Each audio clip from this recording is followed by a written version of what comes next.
tonight I'm going to share with you how do we come to this picture. And some of you already know me. This is the same way I teach when I'm in my classroom. I don't have any agendas. Of course I plan my classes, but I don't have anything memorized. I just work on it as it goes. And some of you, raise your hands, who knows me? Yay, those my people. So I already accomplished that. I said I was going to mention you. All right, so the thing is, how do we come to this? How do we make it feel that it's comfortable to go to work, that it's fun to be there, and that we're not going to regret it at the end of the day or the week? That we're going to be celebrating Friday and on Wednesday, like we see on Facebook all the time, or that we're going to be celebrating Wednesday on Monday because we want Friday to come fast. So it works like this. Make it feel like home. Try to make it feel like home, or try to make it feel like play. How do we do that?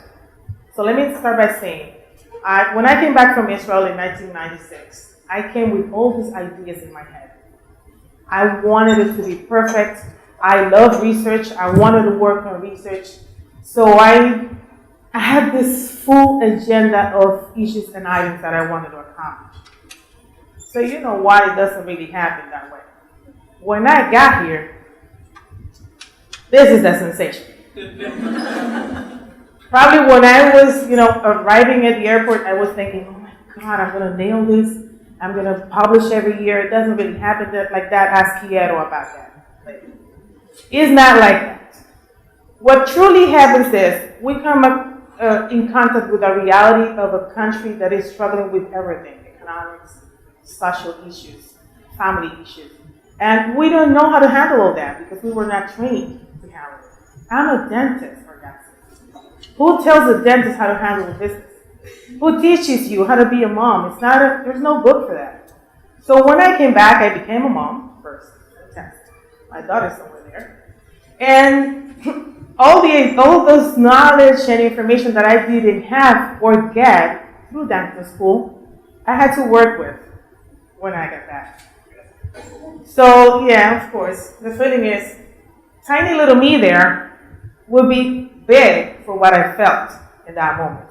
You know when you come to a new school and all these kids that you don't know are playing and having fun and you're standing at the door there and it's like you're a ghost, nobody knows who you are? Exactly. So I was there, I'm a dentist, and I have to deal with insurance companies.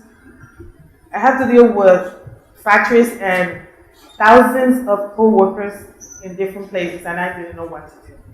So I realized I have to train myself. I have to study more. And dentistry is not just that. It's more. I need more. What do? I was standing there in the middle of all this information, driving myself crazy, because I love dentistry. I love my seat, my four walls, and my white paper, and my pictures on the wall. I don't want to go out there and sell dentistry like a colmado. Everybody knows what a colmado is, right? I really hope those translating this or look into Google. So I figured it out. I started reading and studying. I followed studies on health management and a little psychology, a little social work, a little bit of this and a little bit of that. And I found this book somewhere in the way. Together is Better by Simon or Sinek. And I was like, all right, maybe, what if we, instead of just being dentists, we can develop a place that we can actually enjoy going to. Not only us as dentists, but also our patients. The place that you would not see your dentist only wearing the white gown, but this guy can actually sit down with you and have a cup of coffee, or talk to you about the weather, whatever you want to talk about. And when you're comfortable enough, then you go inside. And it's not going to be so traumatic to go to the dental office. So yes, together is better, and I didn't have any team back then. It was just me and my seat. So that's how Dentoral was born.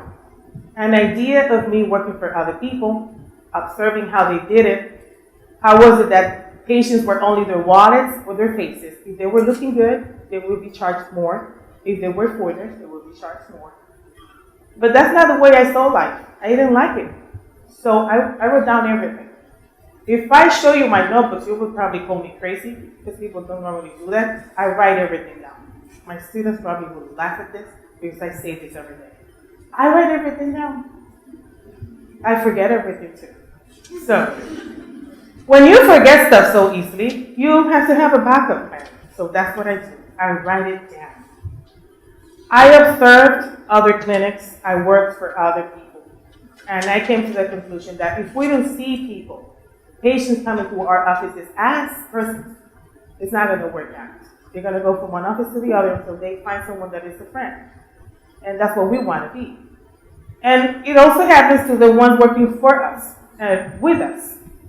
If they don't feel like it's comfortable and cozy and safe, it's just another job. So they're going to be jumping from one job to the other until they find a friend. And that's what we want to be too. All right.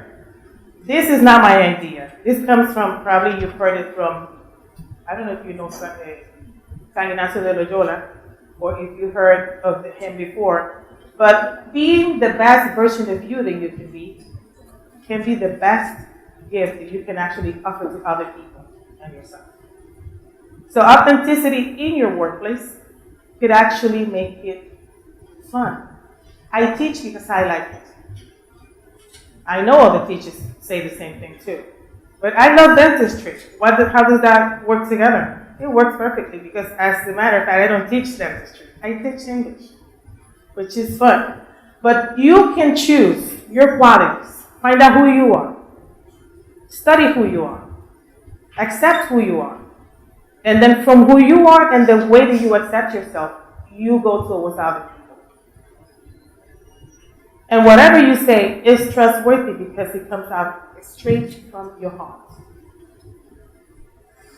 I don't know if it makes any sense to you, but this elegant lady here with these high heels is not me.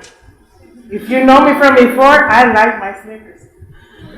All right, so how do we make it fun? Some guy, I don't know if you heard of service design thinking before.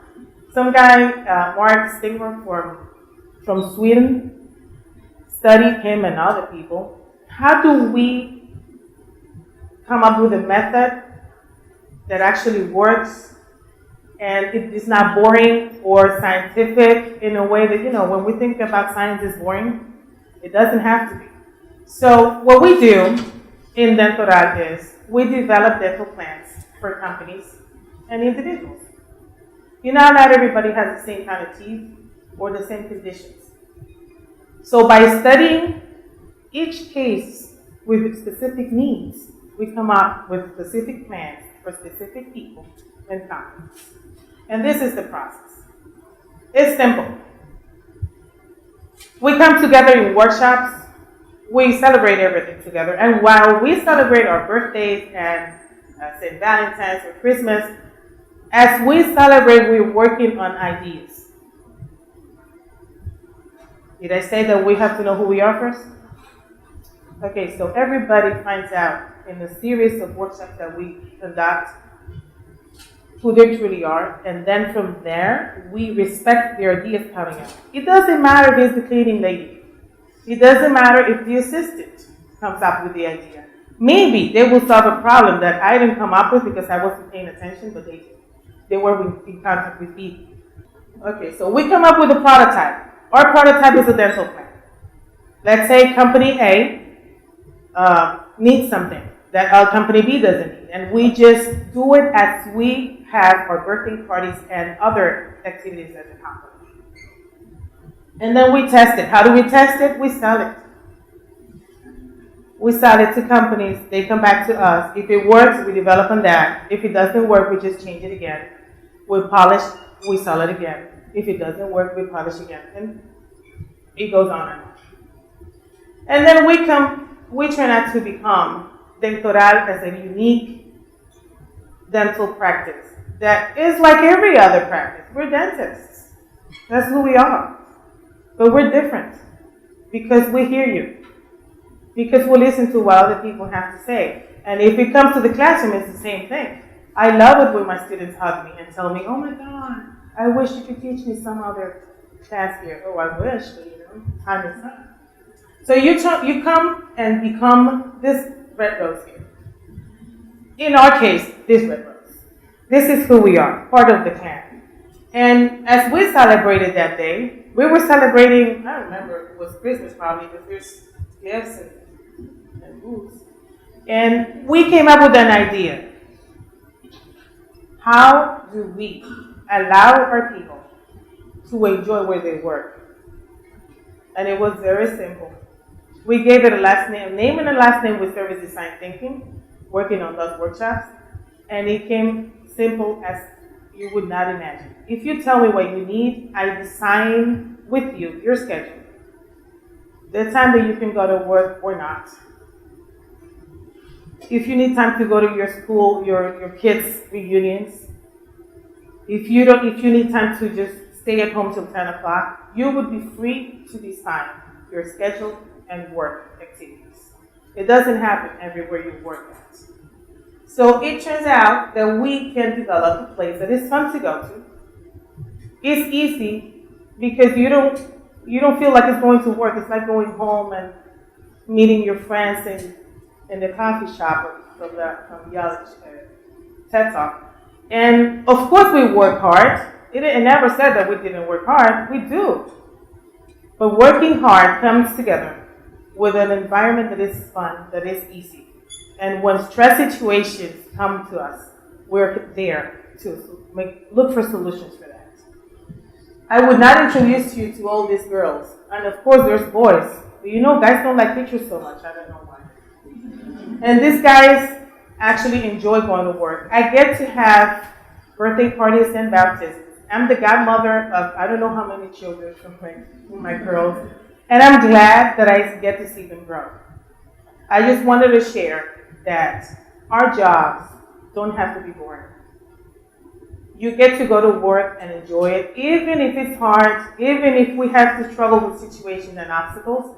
We don't have to go there and be stressed out. We get to enjoy it, and while we enjoy other activities, we come up with ideas and solutions to the problems. I hope you can do that with your lives too.